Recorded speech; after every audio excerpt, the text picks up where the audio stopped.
జగన్మోహన్ రెడ్డి హయాంలో సాధించిన మెడికల్ కాలేజీని ప్రైవేట్ వ్యక్తుల చేతుల్లో పెట్టేందుకు రాష్ట్ర ప్రభుత్వం ముందుకు వెళ్తుంటే అనేక విమర్శలు వస్తూ ఉంటే వాటికి కూడా ఏమాత్రం జంకడం లేదు తెలుగుదేశం పార్టీ ప్రభుత్వం.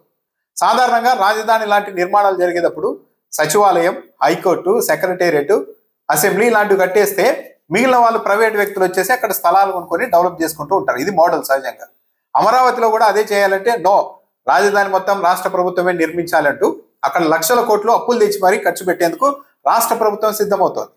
అదే పేదల కోసం వైద్యం అందించాలి ఫ్రీగా అన్న ఉద్దేశంతో మెడికల్ కాలేజీలు వస్తే వాటిని మాత్రం ప్రైవేట్ వ్యక్తుల చేతుల్లో పెట్టేస్తున్నారు. ఒక 6,000 కోట్లు ఖర్చు పెట్టండి అవన్నీ పూర్తవుతాయని చెప్తున్నా కూడా నో ప్రైవేట్ వ్యక్తులకు అప్పగించాల్సిందే అంటూ వితండవాదం చేస్తోంది తెలుగుదేశం పార్టీ. ఈరోజు తెలుగుదేశం పార్టీ నాయకుడు పట్టాభి ప్రెస్ మీట్ పెట్టారు. ఆయన కొన్ని అంశాలు లేవనెత్తుతున్నారు. దీన్ని బట్టి తెలుగుదేశం పార్టీ విధానం పేదల పట్ల, ప్రజల ఆరోగ్యం పట్ల ఎంత చిత్తశుద్ధి ఉంది అన్నది అర్థమవుతుంది. ఇంకొక ఆరోపణ కూడా చేశారు ఆయన. జగన్మోహన్ రెడ్డి హయాంలో ఎక్కువగా నష్టపోయిన రంగం వైద్య రంగం అంట. పట్టాభి గారు చెప్తున్నారు జగన్మోహన్ రెడ్డి హయాంలో వైద్య రంగం మీద, విద్యారంగం మీద ఎక్కువగా ఫోకస్ పెట్టారు అన్నది అందరికీ తెలుసు. కరోనా సమయంలో మనం పరిస్థితిని చూసాం. జగన్మోహన్ రెడ్డి వైద్య రంగాన్ని దెబ్బతీయడంతో ఆ పరిస్థితి కరోనా సమయంలో ఎలా ఏర్పడింది అనేది మనంతా కల్లారా చూసామని కూడా పట్టాభి చెప్తున్నారు. కరోనా సమయంలో ఏ రాష్ట్ర ముఖ్యమంత్రి డీల్ చేయని సామర్థ్యంతో జగన్మోహన్ రెడ్డి డీల్ చేశారన్నది వాస్తవం. పక్కన కర్ణాటక, తమిళనాడుకు సంబంధించిన ప్రతిపక్ష నాయకులు ఆ రోజులు ఏమన్నారు? జగన్మోహన్ రెడ్డి అనే వ్యక్తిని చూసి నేర్చుకోండి అని చెప్పారు. పైగా ఏం చేశారు జగన్మోహన్ రెడ్డి కరోనా టైంలో? ఆరోగ్యశ్రీ వర్తించారు సాధారణంగా అయితే ఇలాంటి దానికి. కానీ ప్రజలు సంక్షోభంలోకి వెళ్ళిపోతారన్న ఉద్దేశంతో అప్పటికప్పుడు కరోనాను కూడా ఆరోగ్యశ్రీలోనికి చేర్చి దాదాపు 700 కోట్ల రూపాయలు పైగా ఖర్చు పెట్టి పేదల్ని ఆదుకున్న ప్రభుత్వం జగన్మోహన్ రెడ్డి ప్రభుత్వం. 14 ఏళ్లలో చంద్రబాబు నాయుడు గారు 22 మెడికల్ కాలేజీలు తీసుకొని వచ్చారని చెప్తున్నారు పట్టాభి గారు. 22 మెడికల్ కాలేజీలు తీసుకొని వచ్చారని చెప్పారు. కానీ ఒక్క మెడికల్ కాలేజీలో ప్రభుత్వం నుంచి ఒక్క ప్రభుత్వ మెడికల్ కాలేజ్ తెచ్చారా అంటే మాత్రం సమాధానం లేదు. అంటే ప్రైవేట్ వ్యక్తులకి, అంటే చంద్రబాబు నాయుడు గారు మొత్తం తన పరిపాలనలో అంతా ప్రైవేట్ వ్యక్తుల మీదే వ్యాపారం నడిపారు అన్నది పట్టాభి గారు చెప్తున్న మాటలు బట్టి అర్థమవుతుంది. 14 ఏళ్లలో 22 మెడికల్ కాలేజీలు తెచ్చారంటున్నారు. కానీ ప్రభుత్వ రంగంలో ఒక్క మెడికల్ కాలేజ్ అయినా చంద్రబాబు నాయుడు గారు స్థాపించారా? లేదు. జగన్ సీఎంగా ఉన్నప్పుడు గ్రౌండ్ చేసిన మెడికల్ కాలేజీలు కేవలం 5 మాత్రమే అని పట్టాభి గారు అంగీకరిస్తున్నారు. అవును, వైసీపీ వాళ్ళు కూడా అదే చెప్తున్నారు. జగన్మోహన్ రెడ్డి హయాంలోనే విజయనగరం, రాజమండ్రి, నంద్యాల, మచిలీపట్నం, ఏలూరు మెడికల్ కాలేజీలు రెడీ అయ్యి క్లాసులు కూడా జరుగుతున్నాయి. అంటే అనుబంధంగా హాస్పిటల్ కూడా ఉంటుంది ఈ మెడికల్ కాలేజీలకి. ఇంకో మరో 5 మెడికల్ కాలేజీలు దాదాపు నిర్మాణాలు పూర్తవడానికి వచ్చాయి. జగన్మోహన్ రెడ్డి టైంలో 5 మెడికల్ కాలేజీలు పూర్తి చేశారని అంగీకరిస్తున్నవారు మరి మిగిలిన మెడికల్ కాలేజీలు మీరు పూర్తి చేయవచ్చు కదా. ఈ మెడికల్ కాలేజీలు అన్నవి ఏం జగన్మోహన్ రెడ్డి ఆస్తో లేకుంటే వైఎస్ఆర్సీపీ ఆస్తో కాదు కదా, ప్రభుత్వ బాధ్యత కదా. జగన్మోహన్ రెడ్డి తన అధికారంలో ఉన్నప్పుడు అనుమతులు అన్నీ తెచ్చి 5 మెడికల్ కాలేజీలను పూర్తి చేసేసి మరో 5 కాలేజీలను దాదాపు పూర్తి చేసినప్పుడు మరి ఇంకో వచ్చిన రాష్ట్ర ప్రభుత్వం మిగతా వాటిని ఆ పనులన్నీ కంప్లీట్ చేయవచ్చు కదా. చేయడం లేదు. మేము ప్రైవేట్ వ్యక్తులకు ఇస్తాం, జగన్మోహన్ రెడ్డి పూర్తి చేయలేదు కాబట్టి వాటిని ప్రైవేట్ వ్యక్తులకు ఇస్తామని చెప్పడం ఎంతవరకు సమంజసం?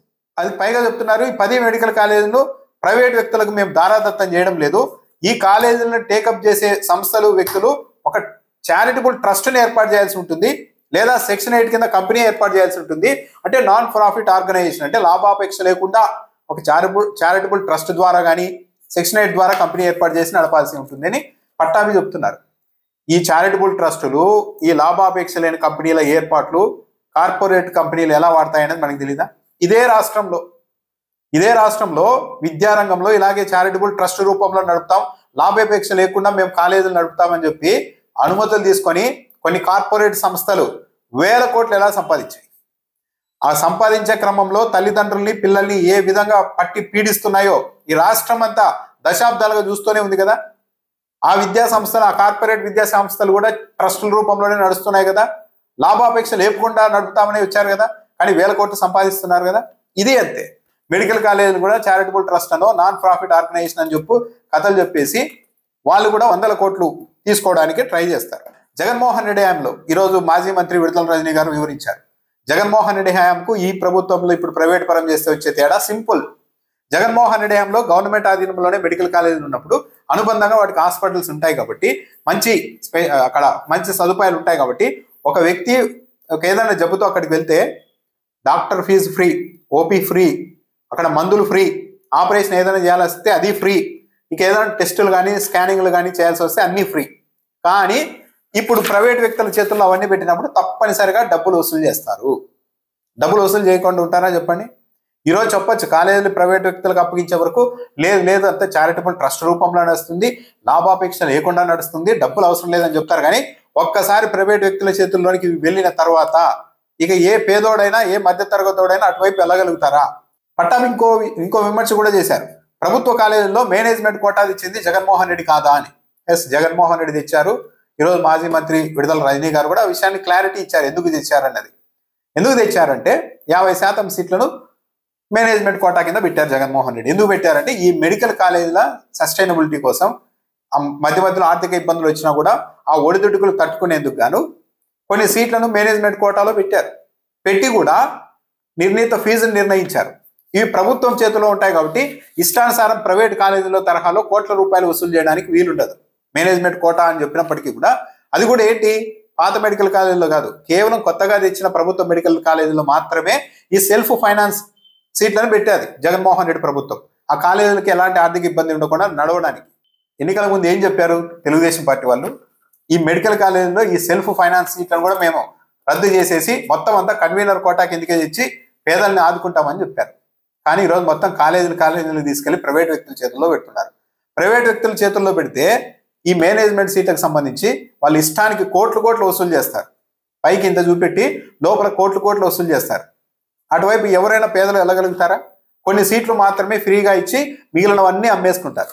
ఇంకా అడిగేవారే ఉండరు. ఎందుకంటే ఇలాంటి రాష్ట్ర ప్రభుత్వాలు ఉన్నప్పుడు, ప్రైవేట్ వ్యక్తులకు జై కొడుతున్నప్పుడు ఇంకెవరు అడుగుతారు? అసలు పట్టాభి గారు సమాధానం చెప్పాల్సింది ఏంటంటే, ప్రభుత్వ రంగంలో ప్రభుత్వం చేతుల్లో ఉన్న కొన్ని మెడికల్ కాలేజీల్లో కొన్ని మేనేజ్మెంట్ సీట్లను ఇవ్వడమే ఘోరం అంటూ చెప్తున్న వాళ్ళు మరి ఏకంగా కాలేజీలు తీసుకెళ్లి ప్రైవేట్ వ్యక్తుల చేతుల్లో పెట్టడం మరి అదెంత ఘోరం అవుతుంది? పైగా తెలుగుదేశం పార్టీ సోషల్ మీడియాలో ఎదురుదాడి, జగన్మోహన్ రెడ్డి దమ్ముంటే అసెంబ్లీకి వచ్చి మెడికల్ కాలేజీల గురించి ప్రశ్నించగలవా అని. అంటే జగన్మోహన్ రెడ్డి అసెంబ్లీకి రాకపోతే మెడికల్ కాలేజీలు ప్రైవేట్ పరం చేసేస్తారా? అంటే తెలుగుదేశం పార్టీకి ఒక రాజకీయ పార్టీగా వాటిని కాపాడాల్సిన బాధ్యత లేదా? పేదల్ని దృష్టిలో పెట్టుకొని ఆ కాలేజీలను సంరక్షించుకోవాల్సిన బాధ్యత లేదా? జగన్మోహన్ రెడ్డి అనుమతులు తెచ్చి అన్నీ తెచ్చి 5 కాలేజీలు పూర్తి చేసి ఆల్రెడీ నడుపుతూ ఉన్నారు. మరో 5 కాలేజీలు దాదాపు పూర్తయ్యాయి. తెలుగుదేశం పార్టీ ప్రభుత్వం కంటిన్యూ చేయొచ్చు కదా, వాటిని పూర్తి చేయవచ్చు కదా. అమరావతికి లక్షల కోట్ల అప్పు తెస్తున్న వాళ్ళు ఈ మెడికల్ కాలేజీల కోసం, ప్రజల ఆరోగ్యానికి సంబంధించిన ఈ కాలేజీల కోసం ఒక 6,000 కోట్ల అప్పు తెచ్చి ఎందుకు చేయకూడదు? 15 నెలల్లో 2 లక్షల కోట్లకు పైగా అప్పు తెచ్చారు కదా. ఒక 6,000 కోట్లు వైద్య రంగం కోసం ఎందుకు తేకూడదు? ఇగో మెడికల్ కాలేజీలు కట్టడం కోసం మేము 6,000 కోట్లు అప్పు తెస్తున్నామంటే ఎవరైనా కాదంటారా? అంటే తెలుగుదేశం పార్టీ పూర్తిగా ఈ రాష్ట్రాన్ని ప్రైవేట్ వ్యక్తులకు దారాదత్తం చేయబోతోంది అన్న ఆందోళన కలుగుతుంది. ప్రతి రంగంలోనూ, మరీ ముఖ్యంగా విద్యారంగం, వైద్య రంగంలో, ప్రజల ఆరోగ్యంతో ముడిపోయిన ఈ అంశంలో కూడా ప్రైవేట్ జోక్యాన్ని విపరీతంగా తెస్తున్నారు. మెడికల్ కాలేజీని ప్రైవేట్ పరం చేస్తున్నారు, ఆరోగ్యశ్రీని ప్రైవేట్ ఇన్సూరెన్స్ కంపెనీల చేతుల్లో పెడుతున్నారు. అంటే ప్రజల ఆరోగ్యంతో చెలగాటమాడుకుంటుంది చంద్రబాబు నాయుడు గారి ప్రభుత్వం. పేదల ఆరోగ్యం పట్ల ఏ మాత్రం 1% కూడా కన్సర్న్ ఈ ప్రభుత్వానికి లేదు అన్నది దీన్ని బట్టే క్లియర్గా అర్థమవుతోంది.